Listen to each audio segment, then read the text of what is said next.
so sunny and really quite windy at Portimão because we are here for round 2 of the FIA World Endurance Championship. We're going to bring you a preview for the weekend today because so much happened in Sebring. There's so much to look forward to this weekend.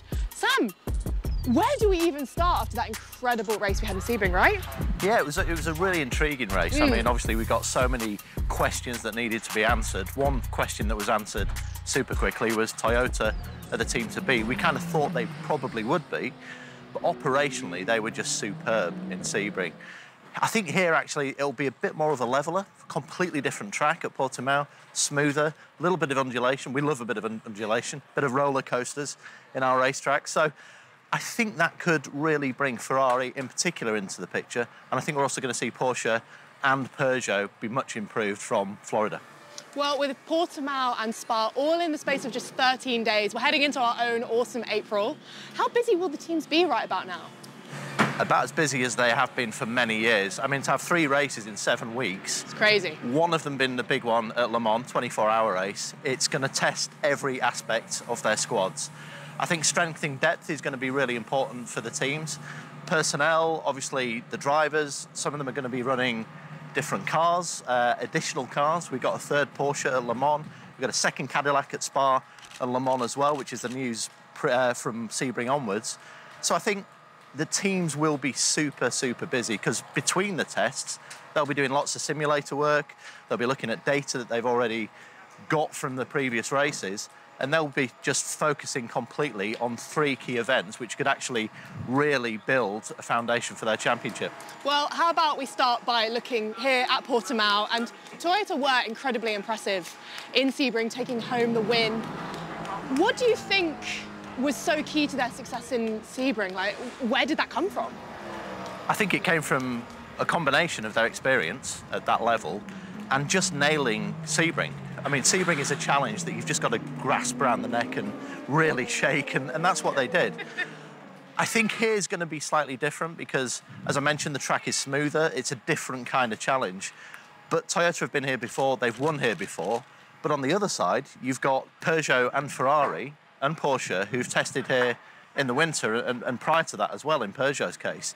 Cadillac's the really interesting one, which we'll come on to, but Cadillac haven't tested here.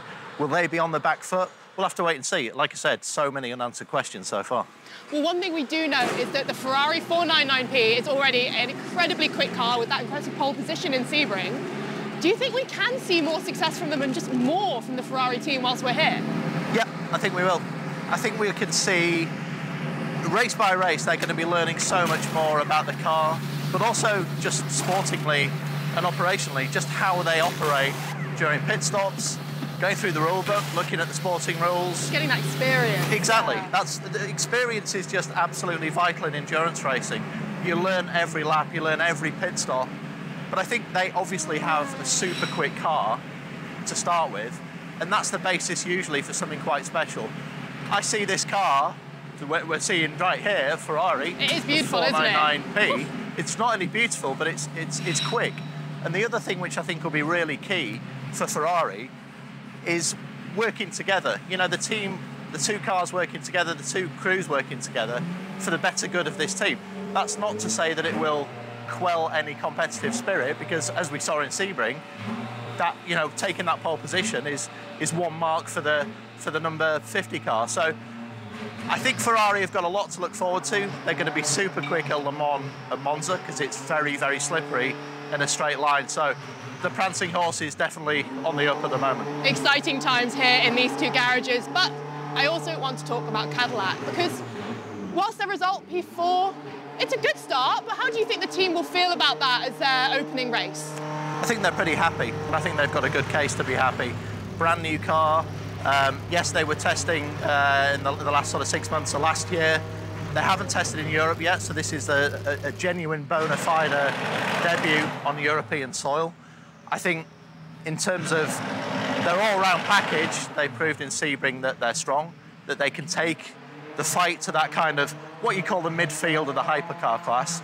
But I think here at Portimão, we're going to see a concertina of all the manufacturers, including Peugeot, and I think we're going to get a fantastically good race on Sunday. I don't think it can be failed to be otherwise, because each manufacturer has experience of this track.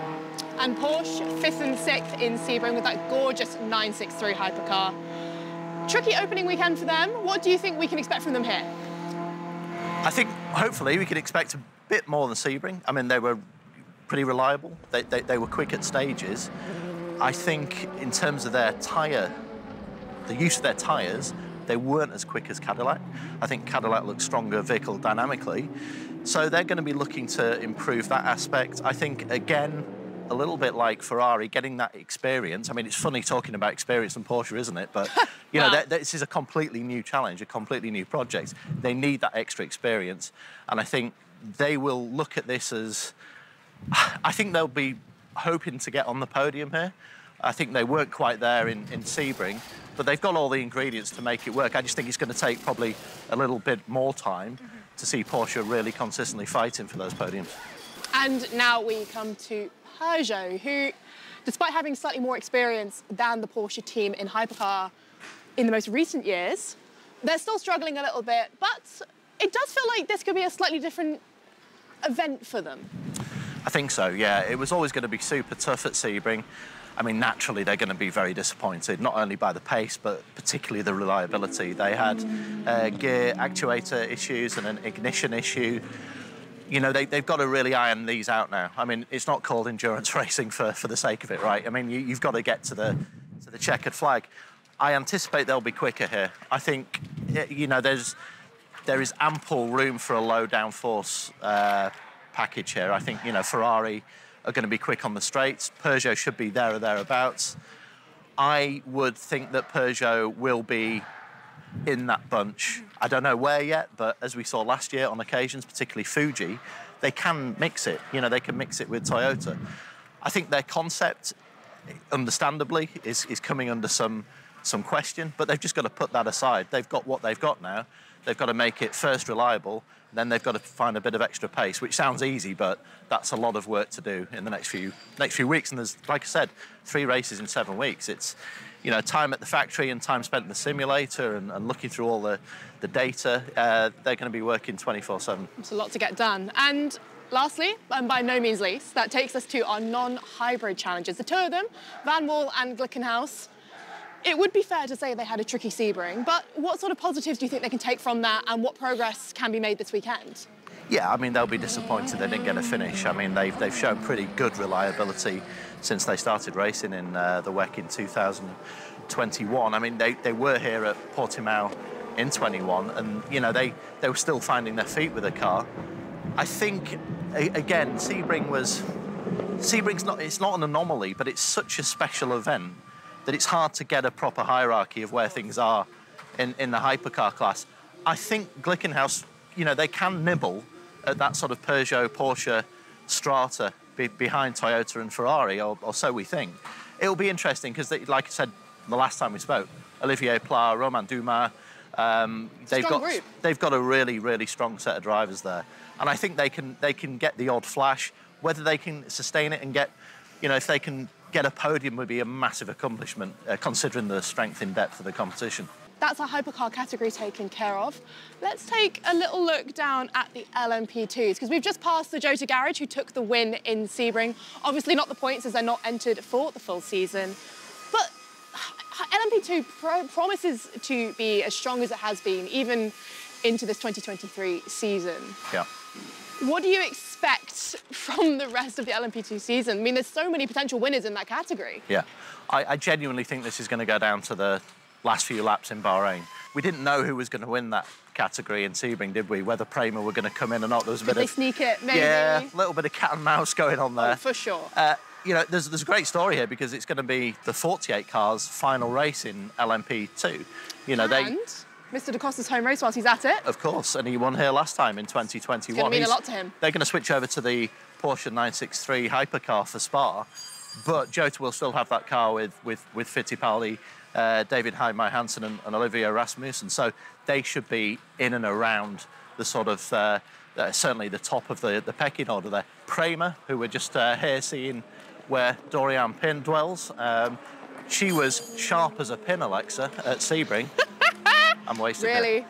So, you know, she was just terrific. I mean, I wouldn't say surprised, because she's proven in Ferrari Challenge that she's a race winner and a champion, but just the level of her consistency against Daniel Kvyat and Mirko Bortolotti, her teammates, was exceptional. And you know, I'm really looking forward to seeing how she develops in P2. We've also got United Autosports, of course, 2 new drivers this weekend in Ben Hanley and Guido van der Garde. And if you know anything about WEC and van der Garde, you know he's the master of the first lap. I mean, he just absolutely blitzes those first laps. So I kind of hope that he starts in that United Autosports car this weekend. And I just want to pause here for a moment in front of these final 3 garages, as we're going to talk a little bit about LMGTE Am. 3 cars that all have the potential to do very well in this category, but it was the Corvette that took home the win in Sebring. It's always unpredictable in LMGTE Am. Where do you see us going this weekend? I think it's going to be more of the same, but I think there's going to be more players in it. I see the Proton Dempsey guys getting in. I mean, such a disappointment for Harry Tincknell and his crew not to get a start. I hope Richard Westbrook's given him a free case of his beer that he produces. So I think he deserves it. Yeah, I think he deserves it. I think they do. But you know, the Iron Dames, the Ben Keating-led Corvette, you know, his teammates Nicky Katzberg and Nicholas Varoni were excellent at Sebring and fully deserved their victory.